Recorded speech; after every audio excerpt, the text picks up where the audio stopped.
Hi, welcome back to another episode of Obsessed by Everything Bravo. My name is Meredith and I am your host on this podcast journey. We've reached the point where I don't actually care about looking good for the video. It took a month. It took a month and through the flu. You know what? Doing it audio only, I could just do a little bit here and there. And through the magic of editing, you would never know. Now I have to do it all in like a big chunk. I mean, I don't have to, and I'm not going to. I have to just do it when I can. And I just can't structure my life around just recording days. I just have to record when I can record. And I can't always just be clean and look nice. And that's just how it's going to be. So I'm really sorry for everybody who's watching this, which is not that many because YouTube, I have like 2 views, 2 views on each video, which is another reason why I don't care. But we are here today not to talk about my appearance. We are here to talk about The Real Housewives of Beverly Hills Season 2, Episode 17. Can you believe it? I'm actually sad. I'm sad to see this go. Of course, I've watched all 4 of these episodes. I put off watching. I don't know if you're like me, but if I'm really enjoying something like a book or a show, and it's a series or something, I will just kind of like stop watching it, stop reading it because I just don't want it to end.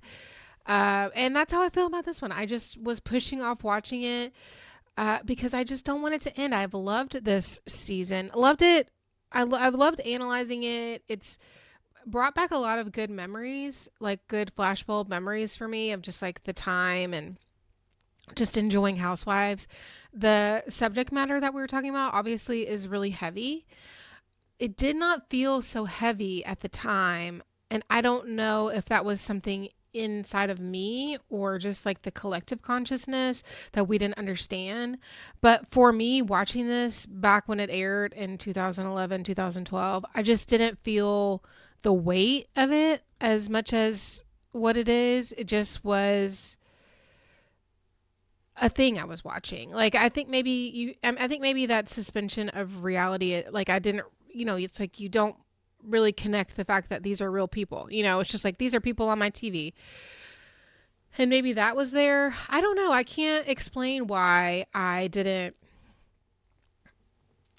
feel like it was so heavy as I do now. And I think a little bit we understand things differently now than we did 15 years ago. And I'm older and I understand things more. I really don't know.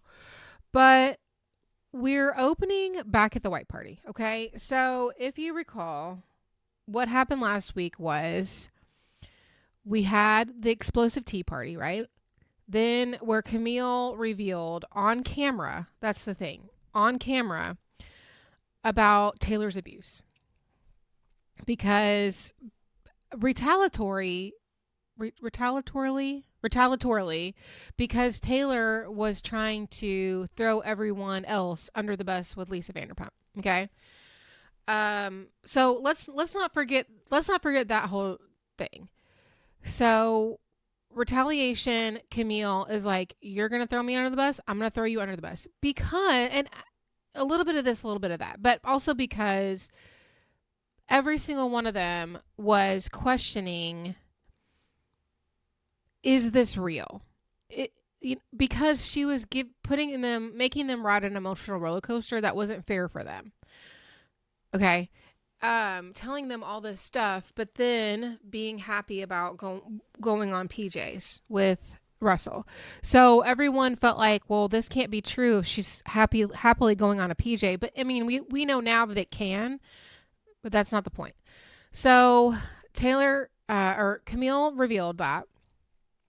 Then we have the letter. Then we have the Malibu party, right? Where Camille had approached Taylor. They had several parties together. They had Adrian's fashion show where Camille was there, Russell was there, Taylor was there, the whole cast, and nothing happened. And then I guess at some point Taylor told Russell in a therapy session, "Hey, Camille said this stuff about me."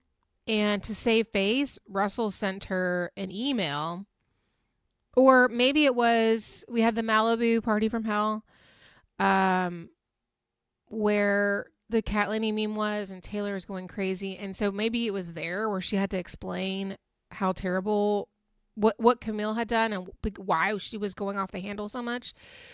Long story short, Russell sent Camille a letter right before the white party, or an email, because he likes to just send these women emails. No face-to-face conversations, just here's an email, like this coward that he is. Because really, only cowards beat their wives. Like, let's be so serious. Real men work through their emotions.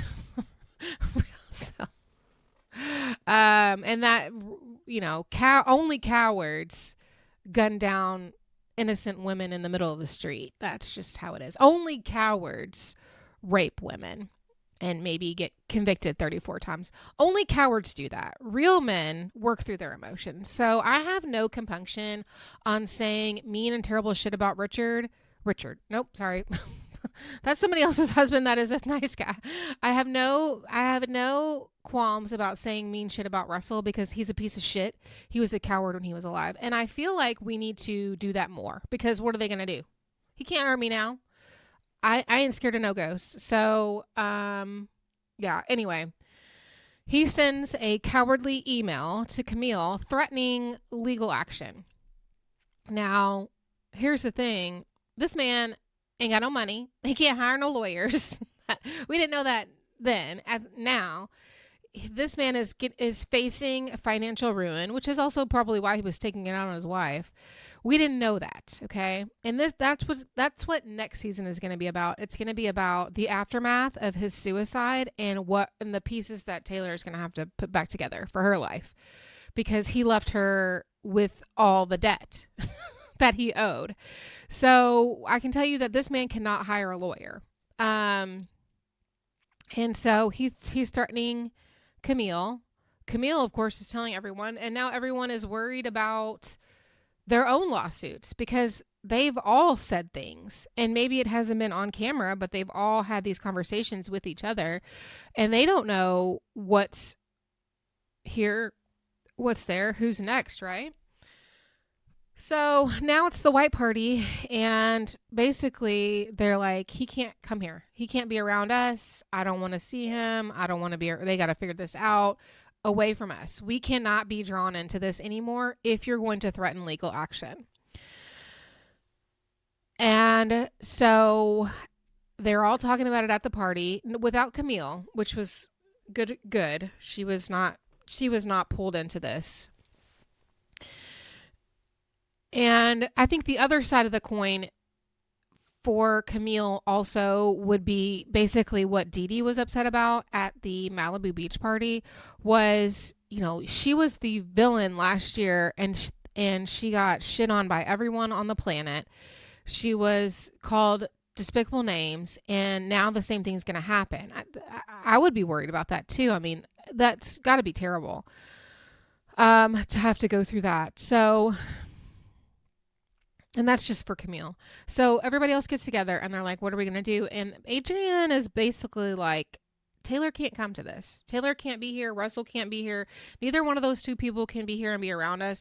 We don't want lawsuits. End of story.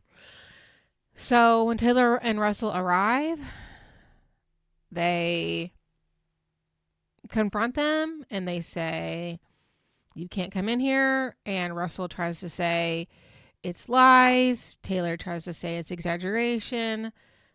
Adrienne is not thinking through here, and she's like, no, it's not an exaggeration. So now Russell knows Taylor has been telling them the truth, and it's on camera that's been exposed. And now we're back at the party. Okay. Taylor and Russell drive off, and Lisa tells us he can sue me for what? Repeating what his wife said, which is apparently the truth. Camille says, I feel bad for Kyle that she was put in that position, but my legal advisors told me to stay away from Russell and Taylor. Then Adrienne, we have all these voiceovers. Adrienne said, I thought it was the right decision to uninvite Taylor and Russell because, to be quite honest, it's hurtful what they did. And Paul says, well, did she exaggerate? And then, now they go inside and they're having so there's like a lot of moving parts. It's like we left off of this cliffhanger. We start a new episode and we're jumping right into it, but there's like voiceovers from what the women are saying, and now all the people that were there were talking about it, and also in the car. So Paul is like, she said that Camille is exaggerating. So then Adrian is like, no, she's not exaggerating. She said exactly what Taylor told us. So in the car, Russell's like, well, what do you want to do? Now we have a free weekend. We could be back in Vegas in an hour. And Taylor's just sitting there, and she's like truly in a state of shock. She doesn't know what to do. She doesn't know what to say. I think she truly didn't know about the email.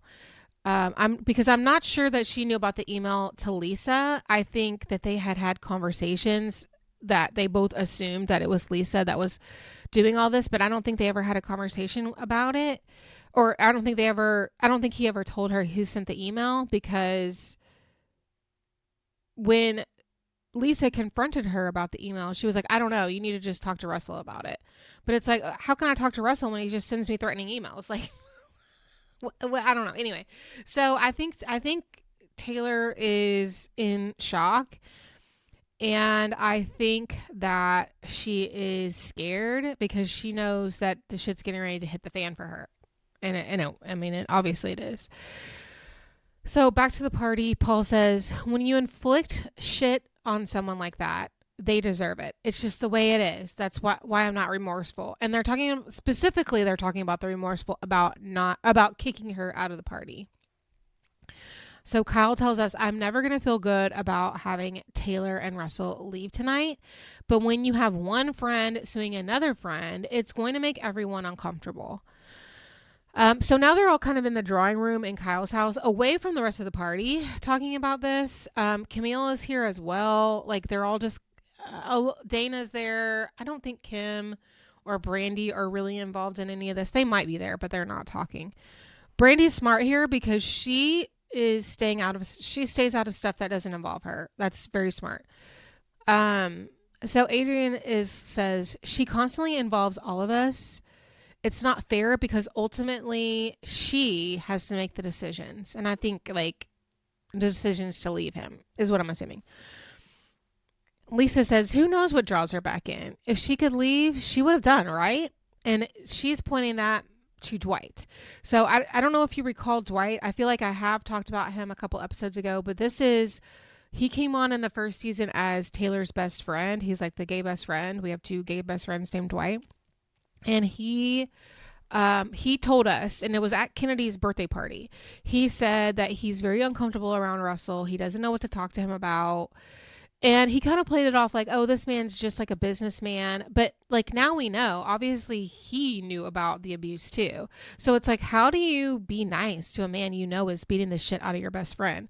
You know, but so that comment that Lisa made was directed towards Dwight.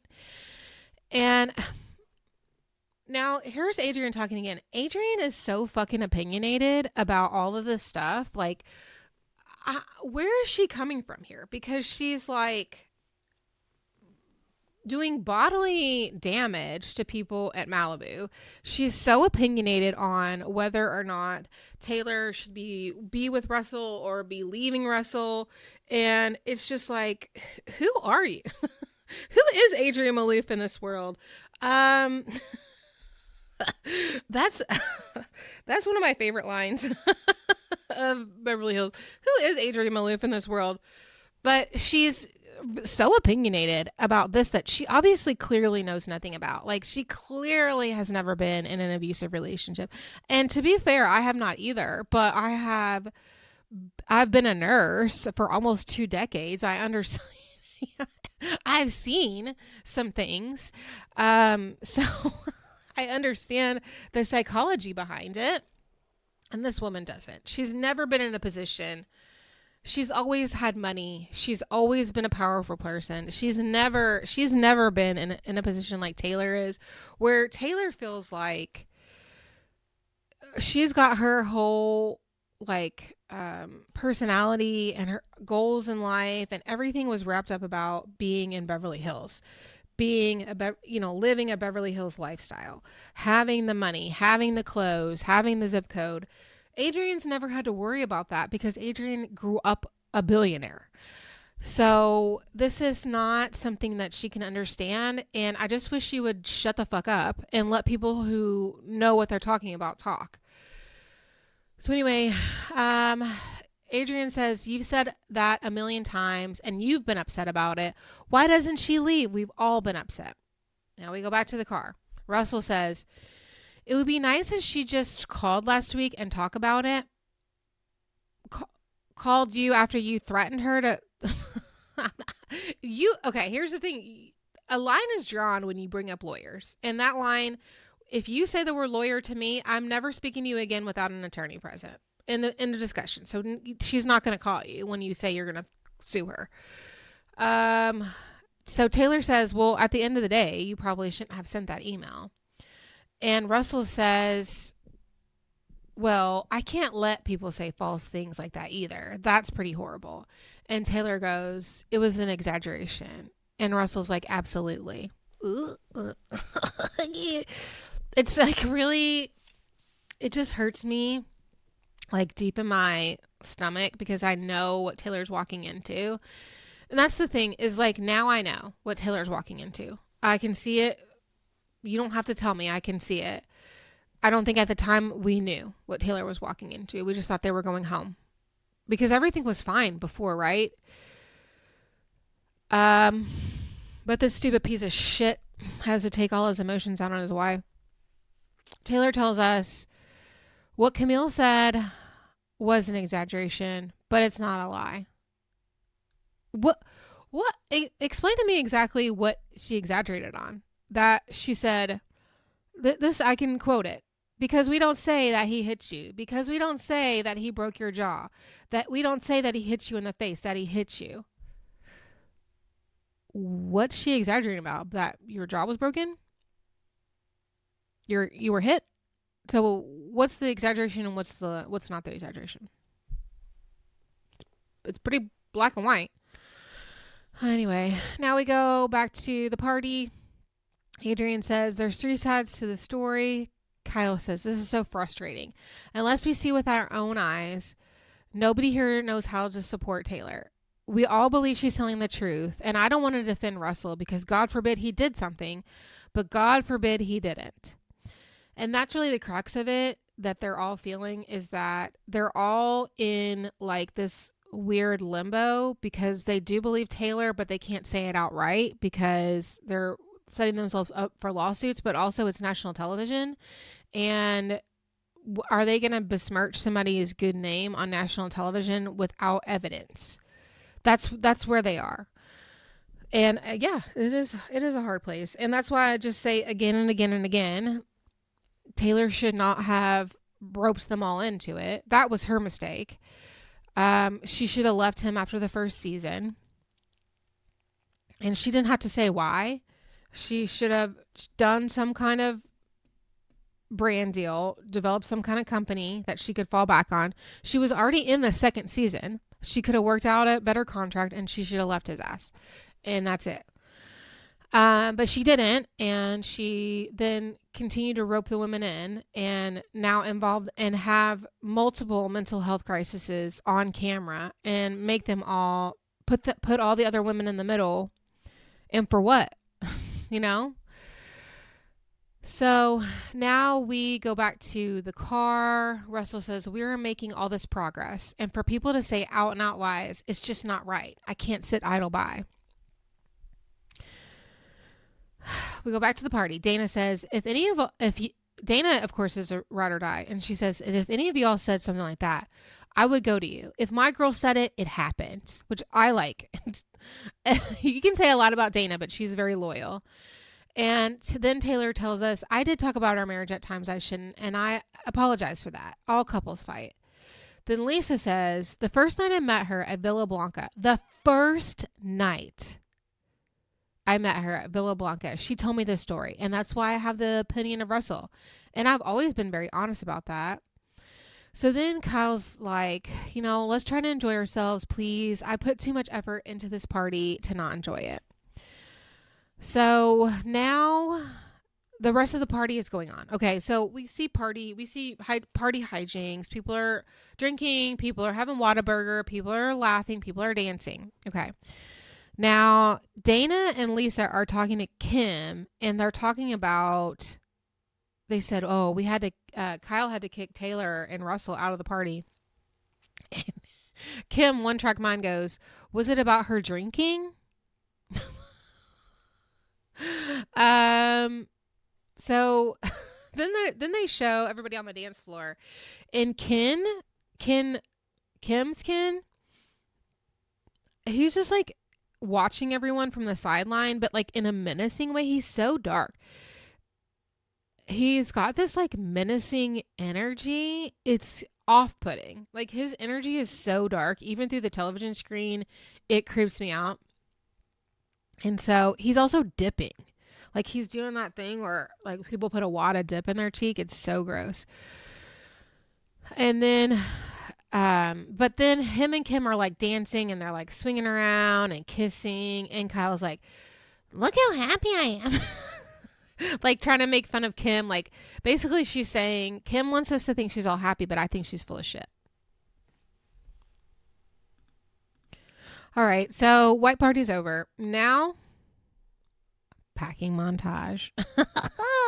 Packing montage. So we're over with Lisa and she's starting to pack for Hawaii and she's really sad. And she's like, Jiggy can't come to Hawaii. Did you know that? to her Ken. And she tells us they're all going to Hawaii for Mauricio's birthday. And obviously Taylor and Russell aren't invited. I'm assuming that they were uninvited. Lisa says, she's talking to Ken and she's like, the situation with Taylor and I drastically improved, and to tell her she's not invited. And now Kyle has invited Brandi, who's friends with Cedric. So she's kind of like, now that Taylor can't go, Brandi's going to go because I guess Bravo paid for it. So, and I'm assuming Russell was never going to go. So they're Ken and Lisa are upset that Brandi's friends with Cedric, but she said, she's not really friends with him. They modeled 15 years ago. And so she knows him, but it's not like she's telling him her secrets. So I don't know. Ken said he saw Cedric out and he was with a famous interior designer. And he goes, very famous, very famous. I was like, who is a very famous interior designer? I don't know. I was like, who are those people that do shiplap? They were not popular yet at this time. Anyway. And apparently Cedric told Ken that he was the life coach for this guy. And Lisa's like, oh, okay. Okay. So then we get a packing montage. Kyle is telling Mauricio that Ken is coming and not Lisa's Ken. And she's like, Kim's Ken. And he goes, okay. They're like, what are we going to do with this guy? Let's not forget, like, let me see here.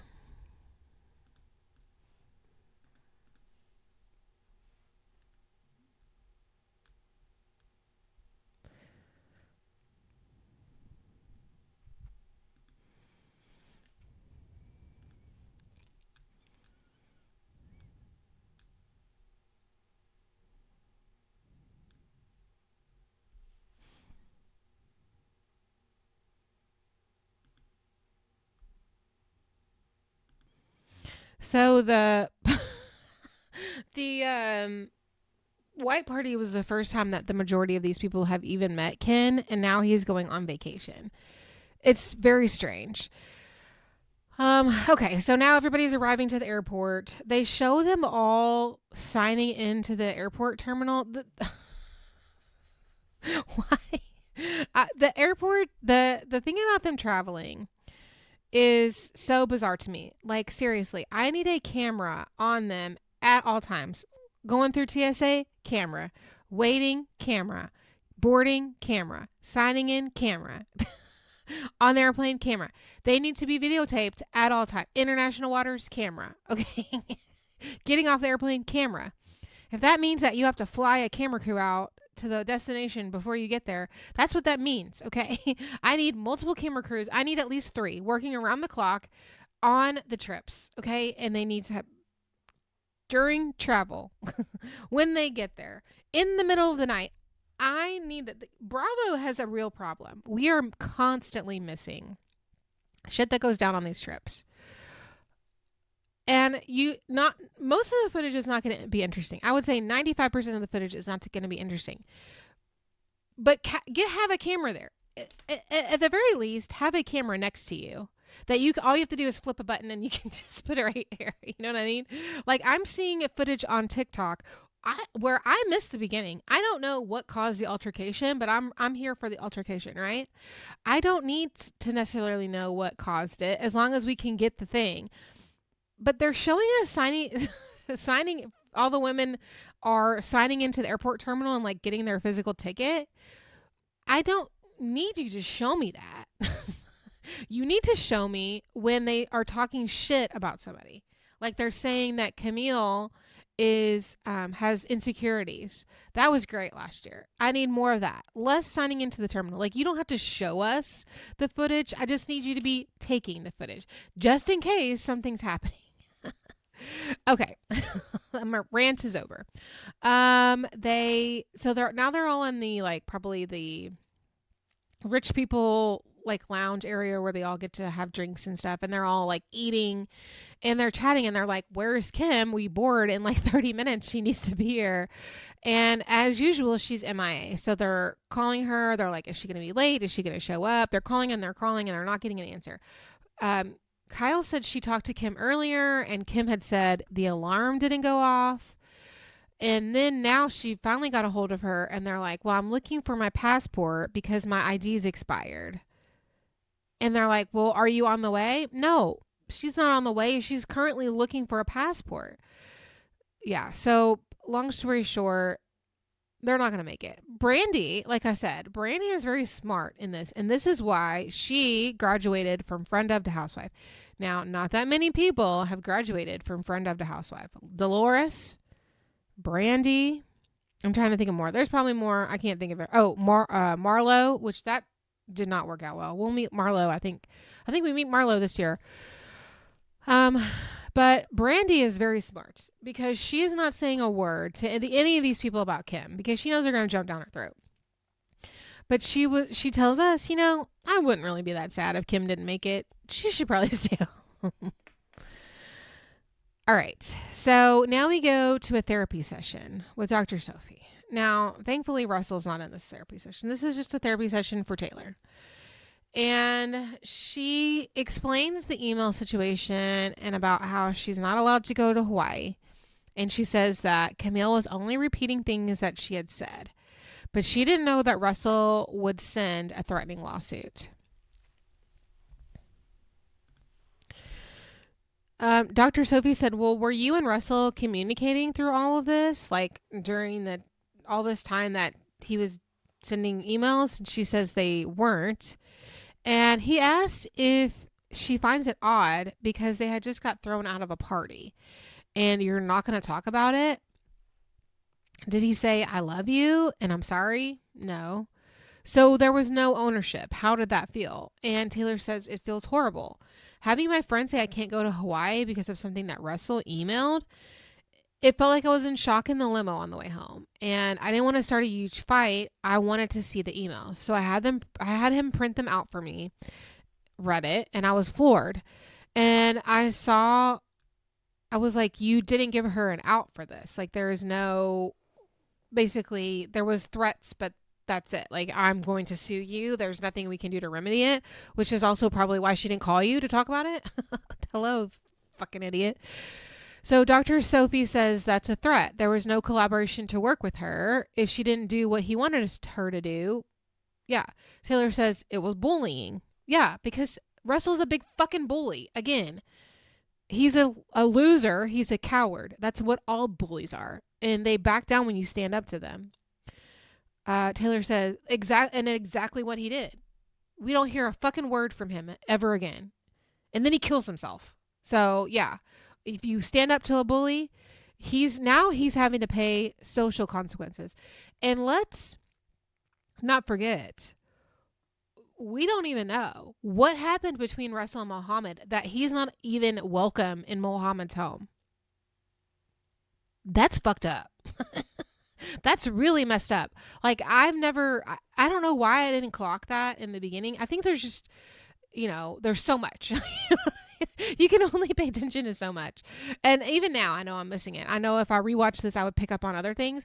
But, like, the fact that he was not allowed in Muhammad's home, Muhammad, for whatever it's worth, he seems like he's very welcoming. He's, Persian culture. I mean, I'm pretty sure that he's Palestinian because I think Bella Hadid is like an activist for Palestine. So the Persian culture, that culture, they're very welcoming. I mean, they feeding people like that. That's one of the things, like in home health, you would go into, any kind of culture like that, and it's actually rude if you don't take food. So if they offer you food, you have to take it, which is like kind of weird because they would just offer me like sodas, you know what I mean? And you just have to take it. And it was like, normally I would never take food from anybody because a lot of these people are older and they don't have as much money. And I'm like, I'm not going to take a soda from you. You can keep your soda, but it would be rude.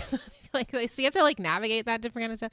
But, yeah. So just to be like, you're not allowed in my home from like a Persian culture is crazy talk. So, yeah, like, I don't know. So now he's having to deal with the consequences of his actions, and we don't hear a word from him again. Not anything. Nothing to say about himself. So Taylor says, it was bullying, and once I read and understood the situation, I was so angry at him that he could not control himself. I don't know why this was the straw that broke the camel's back, but it was. So Dr. Solfi said, do you understand the position that your friends are in all the time? It's a catch-22 because they want to help you, but then they get their hand slapped away or they're threatened. So Taylor tells us, now it's affecting my friendships, not just my marriage. I'm not mad at the ladies, just him. And Taylor says, I'm trying to contain the way that Russell behaves. And Dr. Sophie's like, well, you've been doing that for years. The constant management of Russell, so there's not another explosion. Taylor's like, I don't want to be attached to his behaviors. I can't take it. And he says, you have to decide how you want to live your life. She says, I feel like I can't manage these crises anymore. And he says, you're not aware of the price anymore. And who's really paying is going to be Kennedy. It's time for a tough decision. That's tough. That's tough for Taylor. I mean, I think she's starting to, it's getting out of control where it was just against her. She felt like she could take it, but now it's affecting everyone. Okay, now we're boarding the plane. They're doing first class all the way with champagne. I just don't want to drink champagne on a flight. I don't know. Is that weird? I just want to drink some when I get there. I just don't feel relaxed on a flight, I guess. Kyle tells us, I'm really excited to go to Hawaii, but I wish Taylor could be here. And we learn that apparently Kim is going to be getting on the next flight, which is also the one that Paul is taking as well. So everybody's like laughing at Paul. Lisa wonders if there's something else going on, like maybe she doesn't want to bring Ken around. And Kyle says that makes her like him even less. And she knows that Kim is not acting happy right now. And Lisa's like, well, was she happy before? And Kyle says, no, she was lonely before. They disembark in Honolulu and they have to take a smaller private plane, but it's not a PJ. It's just a smaller plane to Lanai. Of course, Kyle is super anxious and she's acting crazy like she always does on flights. And then Brandi apparently is very fearful to fly. And she says that when she used to fly in her modeling days, she used to roofie herself to get on the plane. Which is like, and she's like, I can't do that anymore. It's illegal. So she takes a bunch of Xanax. Okay. So this just plays out later in the day. And then so now they arrive after they take the bad plane ride, because the thing is like it's not like a private plane, it's like just like a propeller plane. Like an island hopper, and so they're all freaking out. But once they finally land, because it was probably just like a very short 20 to 30-minute flight, now the Brandy's Xanax is kicking in. And she's starting to say a bunch of inappropriate stuff. And so she tells Lisa and Kim that she doesn't see the love between them like she does with Kyle and Mauricio. Which is obviously just because they're like British. They're not going to be like PDF everywhere. Not PDF. What's it? PDA. PDA. There's too many 3-letter like things. I just can't remember it all. They arrive at the Four Seasons Lanai, and it is giving White Lotus. So they look like everyone gets their own room, and now they have sunset cocktails in Kyle and Mauricio's suite. So Brandi is now drinking on top of her Xanax, and she's getting a little bit too relaxed. She's getting touchy and feely with Ken, and Lisa's like, "Get your hands off my husband. Do I have to come over there?" And Kyle and they're all making fun of Ken because he keeps hanging out by Brandi, because there's only like 10 people. So he's talking to Camille, but Brandy's standing right there, and they're like, "Ken, you're crazy standing by Brandi while she's hanging on him like a drunken fool." And he was like, "Well, I was talking to Camille." Lisa says, "Bloody hell, I'm gonna have to put out tonight." And then they start talking about the other Ken, and Brandi says that he looks like a gay bull mastiff, and she was like, "I thought he was Kim's gay best friend, but he's her boyfriend." I don't know. I don't know what a bull mastiff is anyway, but I'm sure Ken doesn't want to, but he is not an attractive man. He's very like, he looks like a toad, like smushed together, and he's gray. Like his coloring is just gray and dark. He's dark energy. All right, it's next morning. Paul arrives, and him and Adrian are able to eat breakfast. And Paul was basically like, "Yeah, she's not on this flight. She's not coming. She's not here right now." And she's like, "I don't even know what happened. She disappeared for a while.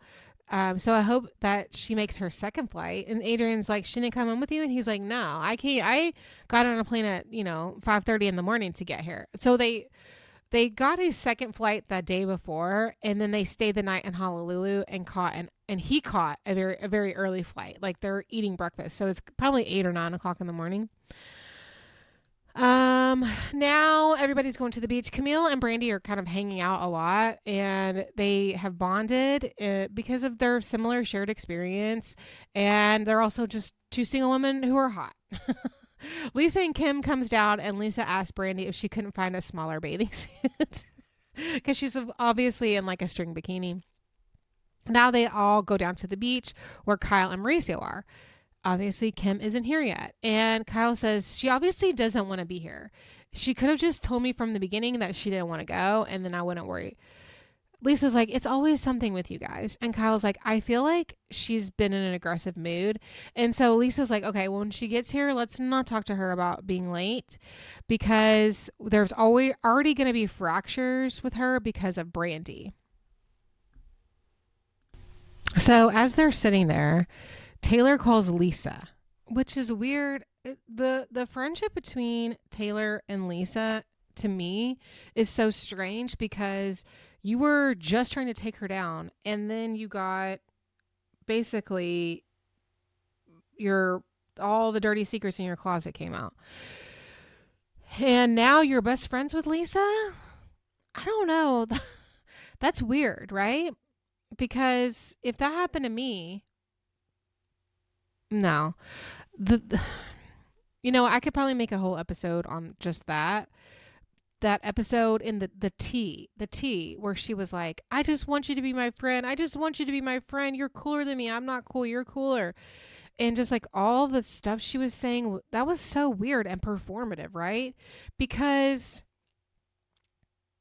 I don't, I would never beg someone to be my friend, one, in the same breath, try to be taking them down, two. So was it that Taylor has decided she doesn't have the power to take Lisa down? So instead of being, like the enemy of my enemy is my friend, or I don't know, something like that. Like the art of war. She's doing some kind of art of war bullshit with Lisa and being her friend. Now I know why Lisa's doing it, because Lisa loves a broken bird. So anybody who's broken, anybody who needs fixing, like Camille, Lisa takes under her wing and becomes their friend. That is Lisa's MO. That is the crux of Vanderpump Rules. The more broken they are, the more Lisa loves you. If you're strong, Lisa doesn't care. And Lisa has regular friends too, like Kyle. Kyle doesn't need Lisa. Kyle doesn't have broken wings. But Camille had broken wings, and Lisa was calling Camille every day. And she even admitted, before that happened, I wasn't really talking to Camille that much. But after she got a divorce, I started calling her every day. And now Taylor's this broken woman. Now she's suddenly best friends with Lisa. It's weird, right? It's weird. Just things to point out. Lisa and Adrian, not close anymore. When they are literally next door neighbors or across the street neighbors. Bernie, the fucking chef, talks so much shit about Lisa every single time he's on screen. The only thing he does is talk bad about Lisa Vanderpump. It's so weird. Yeah, I don't know. I can't even speak. It boggles my mind. But anyway, here's Taylor. Taylor calls Lisa, not Kyle. But Kyle is sitting there. So they're talking to her on speakerphone. They ask how she is. And she says, well, not good. My marriage is over. And they're both like, oh, okay. So Kyle asked if she left him. And she says, no, he's moving out. It's not been working for a very long time. And they're going to do it in a nice way and move forward with their life and try to co-parent. Do it in a nice way. I'm sure Camille expected her divorce to be in a nice way. They all expect it to be in a nice way. I mean, Brandi probably expected it to be in a nice way. And these people just cheated and left. These people left their women and they still couldn't do it in a nice way, right? Assholes are going to asshole. You know what I'm saying? Okay. So basically she's saying, I didn't leave him. I forced him to move out, which is good for her, because if you maintain the property and because that's the home of the child and you're the main parent, that's how it should be, right? Okay. So Kyle says she's sorry, but Taylor's better off. And Kyle tells us, thank God. Lisa says, whatever you do, no fighting. And Taylor says, there will be no fighting. We both realize we're in a toxic marriage. We can't do it anymore. And hand to God, I feel peace at this. Lisa tells us she has a sense of relief for her. She's been meaning to find the courage and strength to leave, and that she personally feels guilty for sitting at the beach while Taylor is going through all this. And Kyle says, I'm hoping she left Russell for good, and whatever she needs to do, that she has the strength to do it. And that's the end of the episode.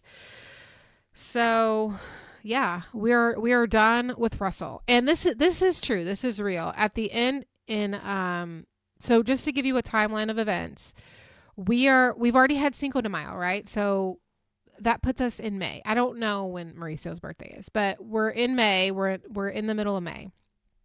In early summer of that year, Taylor filed for divorce from Russell. In mid-August,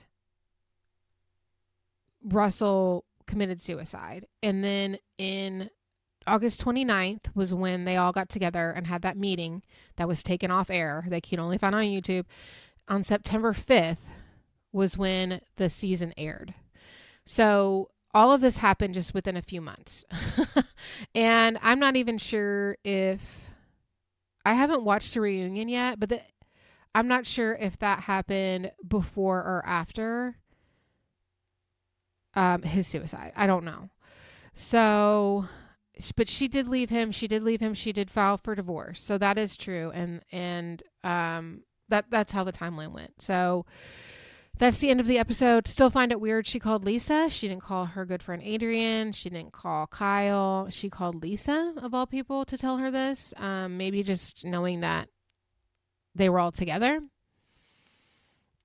I think it's interesting that this is what pushed her over the edge.